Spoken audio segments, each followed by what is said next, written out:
قُلْتُ اسْتَغْفِرُوا رَبَّكُمْ إِنَّهُ كَانَ غَفَّارًا يُرْسِلِ السَّمَاءَ عَلَيْكُم مِّدْرَارًا وَيُمْدِدْكُم بِأَمْوَالٍ وَبَنِينَ وَيَجْعَل لَّكُمْ جَنَّاتٍ وَيَجْعَل لَّكُمْ أَنْهَارًا مَا لَكُمْ لَا تَرْجُونَ لِلَّهِ وَقَارًا وَقَدْ خَلَقَكُمْ أَطْوَارًا أَلَمْ تَرَوْا كَيْفَ خَلَقَ اللَّهُ 7 سَمَاوَاتٍ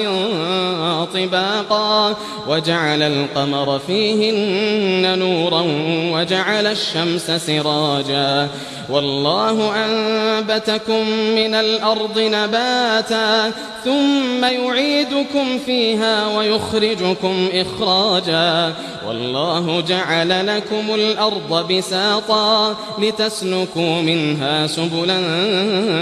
فِجَاجًا